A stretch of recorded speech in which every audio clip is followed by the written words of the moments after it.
Carol Mendez stood in the Imperial Hall's kitchen at midnight, her hands trembling as she wiped down tables where her best friend Laura had disappeared 3 months ago without a trace. The polished floors reflected the chandeliers above, but they also reflected something darker, the shadow of John Han, the Korean Mafia boss who controlled every breath taken in this restaurant, every secret whispered in Seoul's underworld. Tonight, she would spill expensive liquor on his custom suit, challenge his enforcer to a fight, and discover that finding Laura's truth meant losing herself in a world where love and violence were the same language. While I tell you this story, one that will make you feel many emotions, click the subscribe button. It's the only way to support us, and thank you. Carol's alarm screamed at 4:30 a.m., the same time it had screamed for 3 months, ever since Laura vanished. She rolled out of her cramped studio apartment in Itaewon, her body aching from double shifts at 2 different restaurants. The photograph on her nightstand showed 2 women laughing, Carol and Laura, best friends since college, before Seoul, before everything went dark. Laura had called her that last night, voice shaking. "Carol, I found something big. Meet me tomorrow." Tomorrow never came. The police had shrugged. Foreign worker. Probably went home. But Laura's passport was still in her apartment, her clothes untouched, her phone disconnected. Carol had spent 3 months asking questions no one would answer. 3 months watching the Imperial Hall from across the street, noting who came and went, which black cars idled at the back entrance, which men wore earpieces and shoulder holsters under their tailored suits. 3 months planning this insane infiltration. She'd gotten hired as a server using fake references. No one checked backgrounds carefully for waitstaff. They didn't know she'd been a boxer in college, that she spoke enough Korean to understand their whispered conversations, that grief had made her fearless in the most dangerous way. The Imperial Hall wasn't just a restaurant, it was a throne room.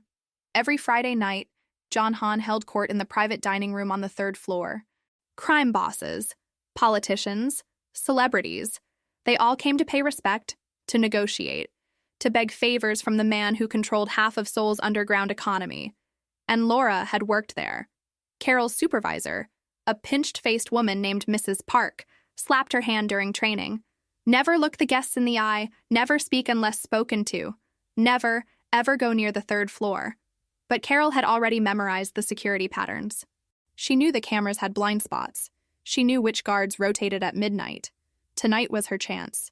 She'd volunteered for the late shift, the one that served John Han's private dinner. Her hands shook as she loaded the tray with imported whiskey, each bottle worth more than her monthly rent. "Don't drop anything," Mrs. Park hissed. Carol nodded, her heart pounding so hard she could barely hear. The 3rd floor hallway stretched before her like a tunnel to hell.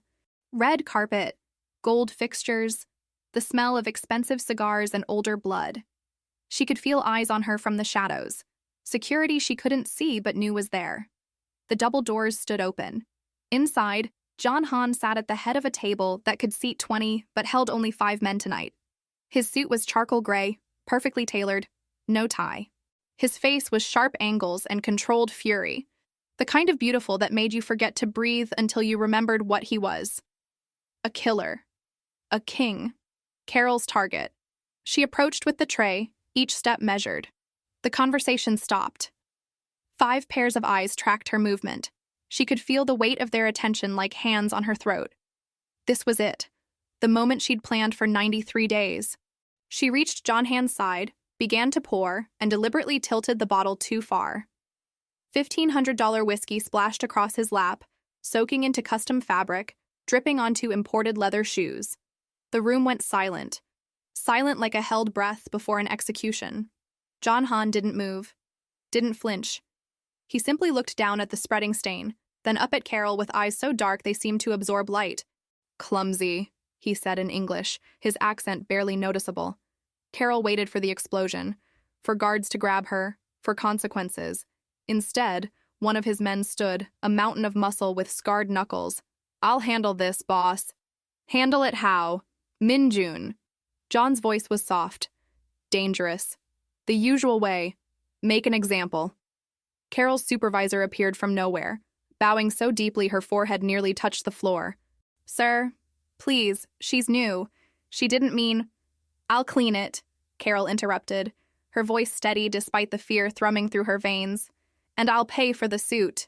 Minjun laughed, actually laughed. "You'll pay? Do you know what that suit costs?" "More than I have," Carol admitted, "so I'll work it off." "We don't need charity cases," Minjun sneered. "We need competence. Bow and apologize properly. Or what?" Carol met his eyes. "You'll hit a woman for an accident." The temperature in the room dropped 10 degrees. John Han leaned back in his chair, a ghost of a smile playing at his lips. "She has spirit, Minjun. How would you handle someone with spirit?" "I'd break it." "Would you?" John gestured lazily. "Try." Minjun's face darkened. "Boss, I don't think— I'm not asking you to think. I'm telling you to try." Carol understood before Minjun moved. This wasn't about the spilled drink. This was a test, a game. John Han was curious what would happen when his enforcer tried to intimidate her.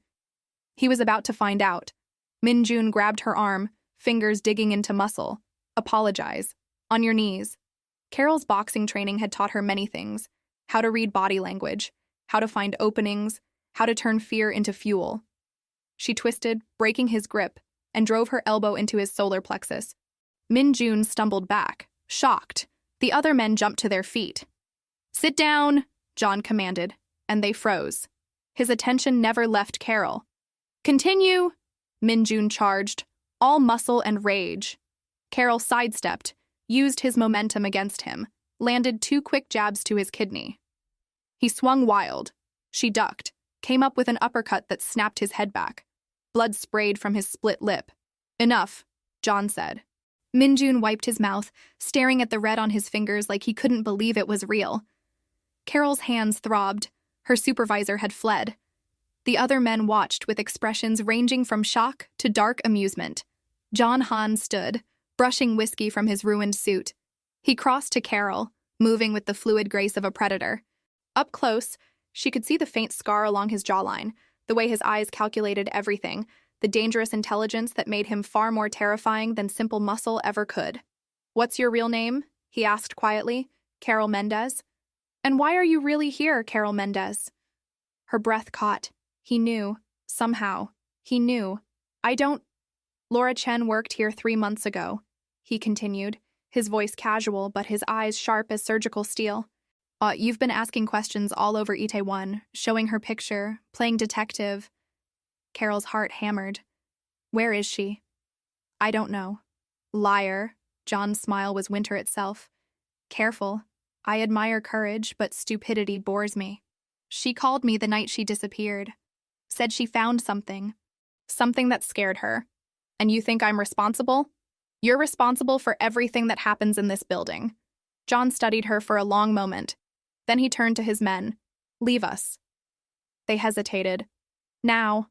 The room emptied in seconds. Even Minjun, still nursing his bloody lip, disappeared through a side door.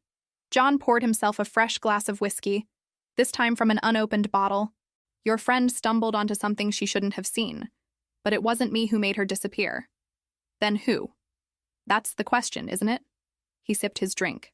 "Someone in my organization has been running side operations, money laundering beyond my knowledge. Laura found the evidence, and someone silenced her for it." Carol's legs felt weak. "Is she alive?" "I don't know, but I intend to find out." "Why would you help me?" John's expression darkened. "Because someone betrayed me. Someone used my restaurant, my protection, my name to commit crimes I didn't authorize. That insults me, and I don't tolerate insults." He moved closer, until Carol could smell his cologne. Expensive, subtle, dangerous. "You want answers. I want the traitor. We can help each other. And if I refuse, then you'll die looking for Laura alone. The people who took her won't hesitate to kill a curious friend asking too many questions." Carol's hands clenched. "What do you want from me?" "Stay close. Work in my household. Let me protect you while I investigate. When I find who took Laura, you'll have your answers." "And what do you get?" John's smile was sharp as broken glass. "A woman brave enough to fight Minjun might be brave enough to help me catch a rat." It wasn't a request. It was a trap disguised as salvation. And Carol walked into it with her eyes wide open. John's penthouse occupied the top 3 floors of a tower in Gangnam. Floor-to-ceiling windows overlooked Seoul like a kingdom spread beneath a throne. The decor was minimalist but expensive. Dark wood, steel accents, art that probably cost more than most people's houses. Carol's room was larger than her entire studio apartment. "You'll stay here," John said, opening the door to a suite with its own bathroom and balcony. "My head of security will brief you on protocols. Don't leave without escort. Don't answer questions from anyone. Don't trust anyone except me." "I don't trust you," Carol shot back. "Smart." He turned to leave, then paused. "Dinner is at 8. Attendance is mandatory." The door closed behind him. Carol sank onto the bed, her hands finally starting to shake from the adrenaline crash. She'd fought a Mafia enforcer, moved into a crime boss's penthouse, agreed to let herself be bait in a trap she didn't fully understand. All for Laura. She pulled out her phone, scrolled to Laura's last message. "Carol, I found something. Something big. Meet me tomorrow." "I'm coming," Carol whispered. "I promise." That first week felt like living in a beautiful prison. John's staff was small but efficient. An older woman named Mrs. Choi managed the household with military precision. Security personnel rotated in shifts, always present but somehow invisible. Carol learned quickly that every move was monitored, every conversation potentially recorded. John himself was an enigma. He left early each morning in tailored suits, returned late smelling of cigars and expensive whiskey. Sometimes he brought men for private meetings in his study. Sometimes he disappeared for days, but every night he was home, they had dinner together. "Tell me about Laura," he said the third night, cutting into perfectly prepared galbi. Carol hesitated. "Why?" "Because I need to understand what she found, who she might have told, what made her dangerous enough to kill." "You don't know she's dead." John's expression said he knew exactly that, but he was being kind. "Tell me." So Carol talked.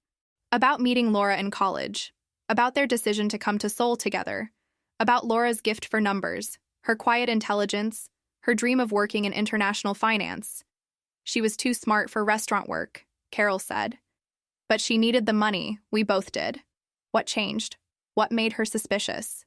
She mentioned seeing something in the office. Numbers that didn't match. She was going to tell someone. John's jaw tightened. "Who?" She didn't say. She was scared. Said she needed to be sure first. He set down his chopsticks. "Carol, I need you to understand something. The person who took Laura? They're not going to confess because we ask nicely. We're going to have to make them desperate, make them slip up." "How?" "By making them think you know what Laura knew." Fear spiked through her. "That's insane. They'll kill me too." "Not if I'm protecting you." John leaned forward. "I have enemies, Carol, rivals who would love to see me weak. But I also have power, resources, and right now, you're under my protection. That means something in this world." "Why do you care?" "Really?" The question hung between them. John stood, walked to the window, his reflection ghostly against the city lights. "My father built this organization on rules. Honor, loyalty. When someone breaks those rules, they break everything." "That's not an answer." He turned, and for the first time, Carol saw something raw in his expression. "Someone in my inner circle is a traitor. They used my name, my resources, to commit crimes I didn't authorize. That's not just betrayal. That's a declaration of war." The weeks blurred together. Carol learned the rhythms of John's household, how to read the security alerts, how to identify which men were loyal and which ones watched her too carefully, how to move through a world where violence simmered just beneath every polite surface. And she learned John Han himself. The way he took his coffee black at dawn, standing at the window like a general surveying his territory. The way he loosened his tie after particularly brutal meetings, exhaustion bleeding through his controlled mask. The way he sometimes stared at her across the dinner table like he was trying to solve a puzzle he didn't understand. One night, she found him on the balcony at 2 a.m., smoking a cigarette. "I didn't know you smoked," she said. "I quit 6 years ago." He took a long drag. Bad nights make bad choices. Carol leaned against the railing beside him. Below, Seoul glittered like scattered diamonds. "Bad night?" "Lost 2 men tonight. Ambush in Incheon. My rivals are getting bold." "I'm sorry." John laughed bitterly. "You're sorry. The woman I'm holding hostage in my penthouse is sorry for my losses." I'm not a hostage, aren't you? Carol considered. I could leave. You'd let me. I would. And you'd be dead within a week. So I'm a prisoner of circumstance. We all are. John stubbed out the cigarette. You could have apologized that night at the restaurant, bowed and scraped like everyone else. Why didn't you? Because Laura wouldn't have. Something shifted in his expression. Tell me about her. The real her. Not the victim. The person. So Carol did. She talked about Laura's terrible singing voice, her addiction to spicy ramyeon, her habit of adopting stray cats. About the time they got lost in Hongdae at 3 a.m. and ended up teaching English to drunk college students for taxi money. About Laura's fierce loyalty, her quick laugh, her absolute refusal to accept injustice. She sounds like you, John said quietly. She was better than me. I doubt that. Their eyes met, and Carol felt something dangerous spark between them. Not just attraction, though that was there, humming beneath every conversation, but recognition. Two people who understood what it meant to be trapped by circumstances, by loyalty, by promises made to the dead. John reached out, tucked a strand of hair behind her ear. His fingers lingered against her cheek. This is a mistake, he murmured. What is? Wanting you. Carol's breath caught. Then don't. Too late. He kissed her like a man surrendering to disaster. Gentle at first, then desperate, his hands sliding into her hair, pulling her closer. Carol melted into it, into him, 3 months of grief and fear transforming into this impossible need. When they broke apart, both breathing hard, John rested his forehead against hers. This changes nothing, he said. I know. We still find Laura. We still catch the traitor. I know. And when this is over, we'll deal with whatever comes. John pulled back, his expression torn between desire and something darker. You should go to bed. You're protecting me from yourself now? Someone has to. Carol left him on the balcony, but she could feel his eyes on her all the way to her room. The first real threat came 3 weeks into Carol's stay. She was returning from a supervised shopping trip. Even prisoners needed clothes, when the car stopped at a red light in Itaewon. Carol noticed the motorcycle first. 2 riders, no plates, helmets obscuring their faces. Drive! The security guard beside her barked. Too late. The rear window exploded. Glass sprayed everywhere. The guard shoved Carol down as bullets punched through metal, through leather, through the air where her head had been seconds before. The driver floored the accelerator, running the red light, horns screaming around them. The motorcycle followed. More gunfire. The guard returned fire through the shattered window, his face grim and focused. Carol's ears rang. Her heart hammered. This was real. This was death chasing them through Seoul traffic. The driver took a hard turn, tires screaming. The motorcycle overcompensated, skidded, crashed into a parked delivery truck. The 2 riders stumbled up, but the car was already gone, speeding toward Gangnam. John met them in the underground garage, his face carved from ice. Take her upstairs, he ordered. Get the medic, now. I'm fine, Carol protested, but her voice shook.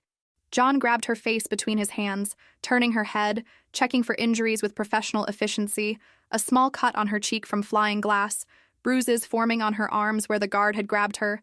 You're bleeding. It's nothing. His eyes blazed. Someone just tried to kill you in broad daylight. That's not nothing. The guard approached. Boss, I gotta look at one of the shooters before they crashed. Recognize the tattoo? Dragon with a sword? That's Leonardo's crew, John finished, his voice deadly quiet. Carol blinked. Leonardo? Your lawyer? John's jaw clenched. Leonardo Santos. My legal advisor for 8 years. Handles all our legitimate business operations. And apparently, some illegitimate ones I didn't authorize. You think he took Laura? I think he's been embezzling from my organization for years. Money laundering through shell companies. Laura worked in the restaurant office. She would have seen the discrepancies in the books. John paced like a caged tiger. I've been investigating quietly. Too quietly. Someone tipped him off that I was looking. How do you know? Because he just tried to kill my primary witness. John turned to his head of security. Lock down the building. No one in or out without my personal authorization. Double the guards on Carol's floor. And find Leonardo. I want him breathing but bleeding within 24 hours. The next weeks descended into paranoia. Carol couldn't leave the penthouse. Guards rotated every 6 hours. John hired food tasters, had the water tested daily, swept for bugs and bombs twice a day. His own men became suspects. Anyone could be on Leonardo's payroll. Anyone could be the next threat. John stopped sleeping. Carol would find him at 4 a.m. Mike sitting in his study surrounded by financial records, surveillance photos, intercepted communications. His eyes were bloodshot, his usually perfect appearance disheveled. "You need to rest," she said one night. "I need to catch him before he catches you." John, 8 years, Carol. 8 years he smiled to my face while stealing from me, using my protection to commit crimes that could have brought federal investigators down on all of us. If Laura found those records and threatened to go to the authorities, he would have killed her to protect himself. John's hands clenched. "Yes." Carol crossed to him, gently removed the documents from his grip, and took his hands in hers. They were cold despite the room's warmth. "We'll find him," she said, "and we'll make him tell us what he did with Laura. And if the answer isn't what you want to hear?" Carol had spent 3 months preparing for that possibility. It didn't make it easier. "Then at least I'll know. At least I can stop wondering if she's out there somewhere, scared and alone, waiting for me to find her." John pulled her close, buried his face in her hair. "I'm sorry." "For what?" "For bringing you into this. For making you a target. For giving me a chance to find the truth. Don't be." They stayed like that, holding each other in the dim study while Soul slept below them. Two people caught in a web neither had woven but both were now trapped in. The break came from an unexpected source. Madame Kim. John's mother appeared at the penthouse unannounced, sweeping in like a winter storm in her Chanel suit and perfect updo. She looked at Carol like something unpleasant she'd found on her shoe. "Who is this woman?" she demanded in Korean. "A guest," John replied coolly. "Under my protection." "A guest?"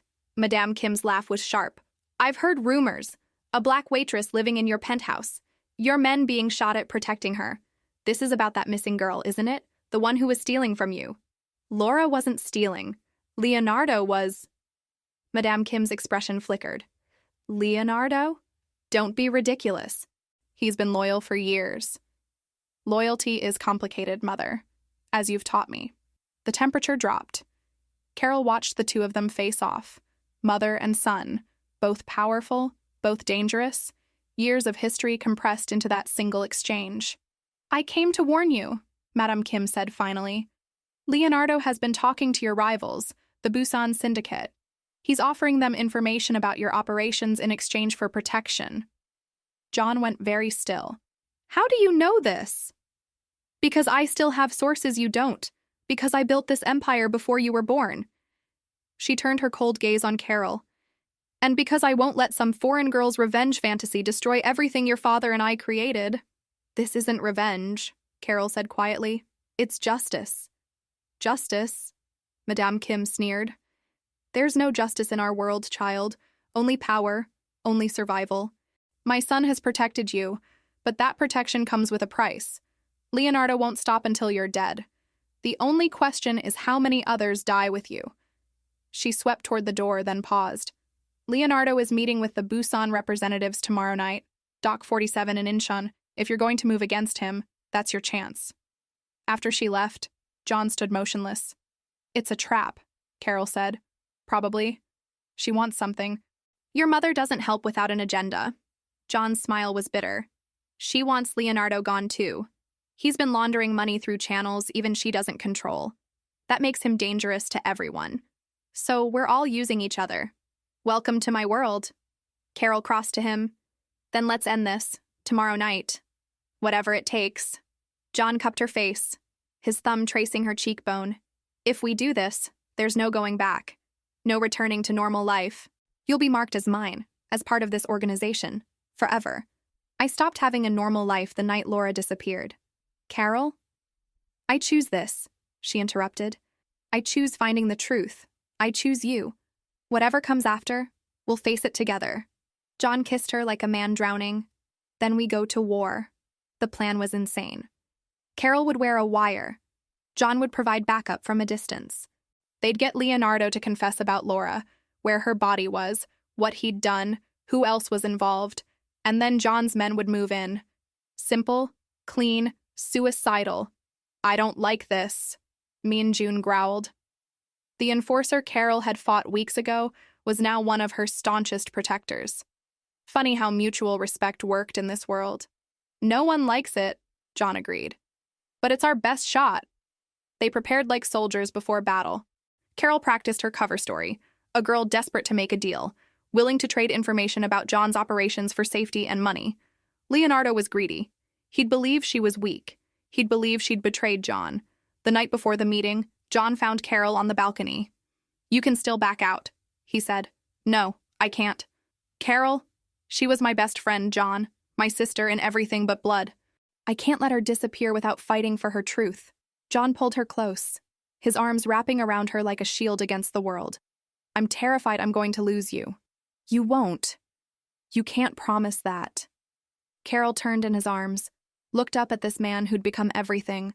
Protector, partner, maybe something more. "Then promise me something else. Promise me that if something happens tomorrow, you'll finish this. You'll make him pay." "Carol? Promise me." His voice was rough. "I promise." They didn't sleep that night. Instead, they sat together watching Soul's Lights, talking about everything and nothing. John told her about his father, a hard man but fair, who'd built the organization on principles of honor and loyalty. About his mother, brilliant and ruthless, who'd taught him that love was weakness and sentiment was death. "She was wrong," John said. "About love being weakness? How do you know?" "Because I've never felt stronger than when I'm fighting to protect you." Carol's throat tightened. "I love you." The words hung between them, impossible and true. John's eyes blazed. "You can't love someone like me." Too late. He kissed her desperately, reverently, like she was oxygen and he'd been drowning. When they finally broke apart, his forehead rested against hers. "When this is over," he whispered, "I'm going to marry you." "That's not a proposal. It's a promise."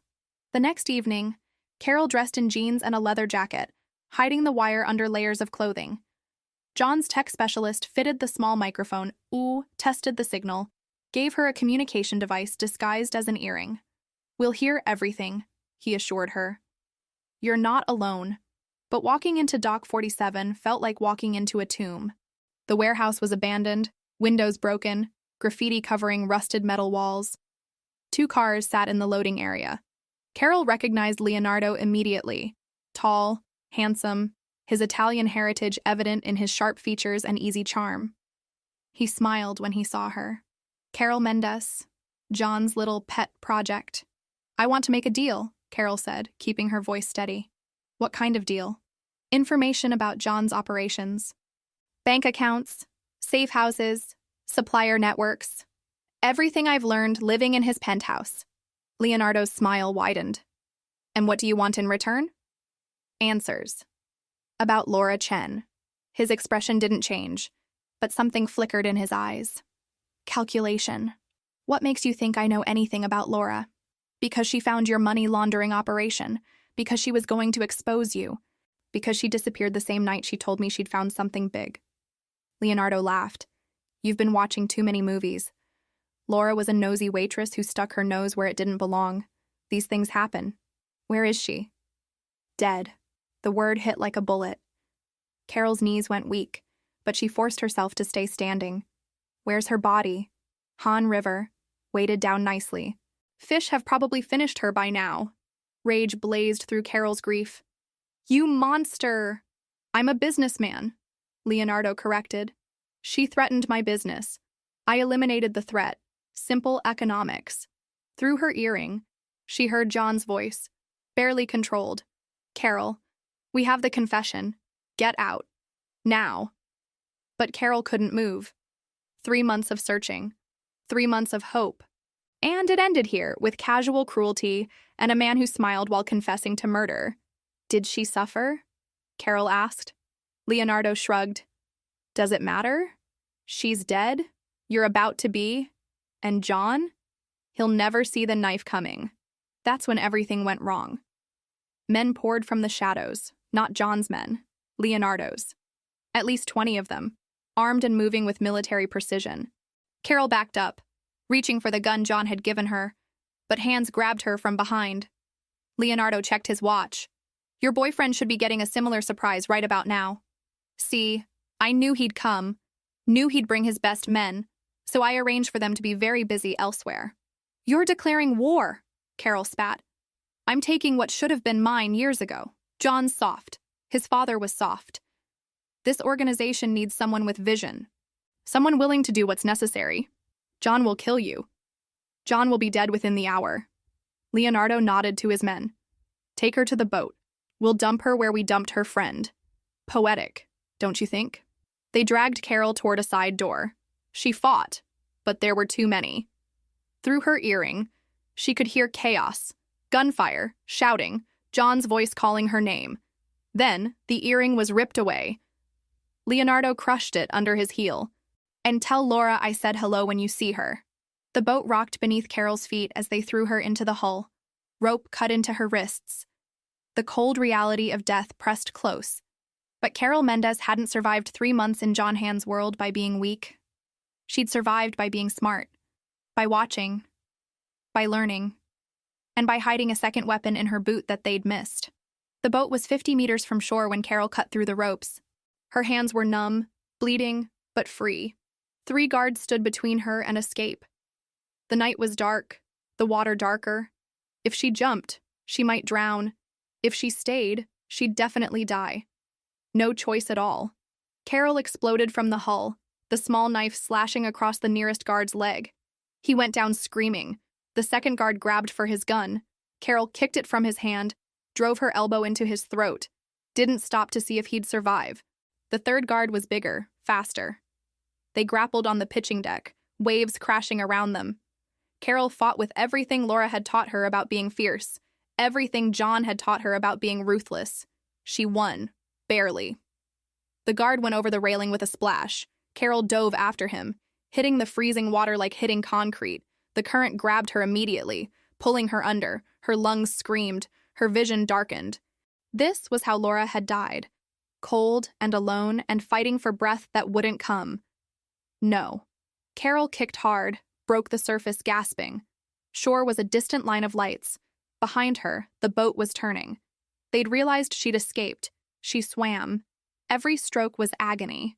Every breath was borrowed time. But Carol Mendez had come to Seoul to find her friend's truth, and she wasn't dying before finishing the job. She washed up on rocks near an industrial pier, coughing water and blood. Her phone was ruined, her weapons lost. But she was alive, and she was furious. Carol staggered to the nearest road, flagged down a taxi with shaking hands. The driver's eyes widened at her bedraggled state. "Gangnam," she gasped. "I'll pay double." John's building was under siege. Carol saw it from blocks away. Black cars, armed men, the distinctive chaos of a full assault. Leonardo had made his move. He was trying to kill John while Carol was supposed to be drowning.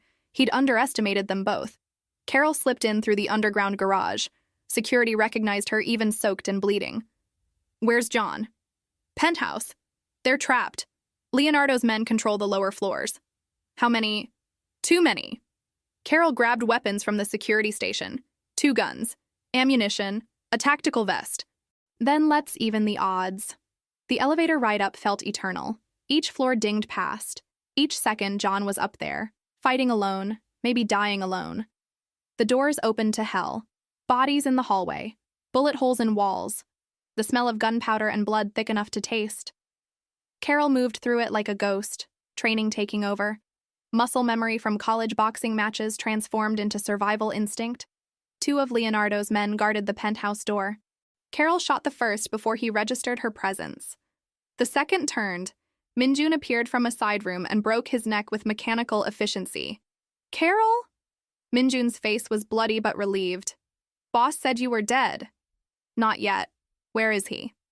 "Study. Holding off 8 men. We've been trying to reach him, but..." Carol was already moving. The study door was barricaded. She could hear gunfire inside. Controlled bursts. John's voice calling orders. She pounded on the door. "John! It's me!" Silence. Then the barricade scraped away and the door opened. John stood there, suit torn, blood on his face, gun in hand, and Carol had never seen anything more beautiful. "You're alive," he breathed. "So are you." They crashed together, kissing desperately, tasting blood and survival and impossible relief. Then John pulled back, his eyes hard. "Leonardo?" Still breathing. For now. Not for long. The final assault was brutal. John's reinforcements arrived, men loyal to him, to his father's memory, to the old codes. They moved through the building systematically, clearing floors, neutralizing threats. Leonardo's coup was collapsing. They found him in the restaurant, the Imperial Hall, where this had all started. Leonardo stood in the private dining room, gun pointed at Madame Kim's head. "Stay back," he warned. "Right, I'll kill her." John emerged from the shadows, Carol beside him, Minjun and 20 armed men spreading out behind them. "You won't," John said calmly. "Try me." "You won't because you need her. She's your only bargaining chip. Kill her, and you have nothing." Leonardo's hand shook. "I should have been your partner. Your father promised me—" "My father promised you a job. You wanted an empire." "I earned it." "You stole it." John's voice was ice. "You laundered money, you killed an innocent woman, you betrayed everything we stood for." "What you stood for," Leonardo spat. "Honor, loyalty. It's all fiction. This world runs on power, and I'm taking mine." Carol stepped forward. "Laura Chen?" Leonardo's eyes flicked to her. "The ghost. I should have killed you first. Tell me where she is, her real grave. Let me give her family closure." "Why should I?" "Because it's the last decent thing you'll ever do." Something flickered across Leonardo's face. Maybe regret, maybe just exhaustion. Han River Bridge, north side. There's a marker, blue ribbon tied to the railing. Carol's chest tightened. "Thank you." "For what?" "I still killed her. For letting me bring her home." Leonardo laughed bitterly. Then he made his choice. He shoved Madame Kim away and raised his gun toward John. 20 weapons fired at once. Leonardo's body hit the floor before his gun did. Madame Kim straightened her suit, perfectly composed despite nearly being executed. "Well, that was dramatic." John helped her up. "Are you hurt?" "Only my pride. Being used as a hostage at my age." She looked at Carol, reassessing. You jumped into the Han River and survived." "I'm stubborn." "I see that." Madame Kim turned to her son. "This one's different. Keep her." "I intend to." The aftermath took weeks. Federal investigators came, drawn by the violence and the bodies. But John's lawyers, his legitimate lawyers, managed it all. Self-defense, defense of property, eliminating a criminal element that had infiltrated the organization. The money Leonardo had stolen was returned. His shell companies dissolved. The records that Laura had found were turned over to authorities, but with enough legal maneuvering that John's organization remained intact. Carol identified Laura's grave. They pulled her body from the river on a cold November morning. Carol stood on the shore, John's hand in hers, as they brought her friend home. Laura's family flew in from the States. There was a funeral, closure, an end to the wondering. Carol spoke at the service. "Laura was the bravest person I knew. She saw injustice and she fought it, even knowing the cost. She deserved better than this world gave her. But she would be proud that her death exposed corruption and brought down a criminal who'd hidden too long. She would be proud that she mattered." Afterward, John found Carol on the balcony of his penthouse, staring out at Seoul. "Are you okay?" he asked. "I don't know. I found her. I got justice. But it doesn't feel like victory. It never does." Carol turned to him. "What happens now?" John pulled a small box from his pocket. Inside was a ring, simple, elegant, a single diamond that caught the light like a promise. "Now," he said, "I keep my word. Carol Mendez, will you marry me?" She should have said no. Should have walked away from this world of violence and power. Should have returned to her normal life. But normal life had died with Laura. And this man, this dangerous, complicated, honorable man, had fought beside her, protected her, loved her through darkness. "Yes," Carol whispered. John slid the ring onto her finger and kissed her like she was oxygen. Below them, Seoul glittered. Above them, stars wheeled through an infinite sky. And between them, two broken people became something whole. 6 years later, Carol Hahn stood in the Imperial Hall's private dining room, watching her husband work. John moved through the space like a king through his kingdom, shaking hands, settling disputes, maintaining the delicate balance of power that kept Seoul's underworld functioning. But things had changed since Leonardo's betrayal. The organization ran differently now. Cleaner, more legitimate. John had spent 6 years transforming his father's empire into something that could survive in daylight. Legal businesses, charitable foundations.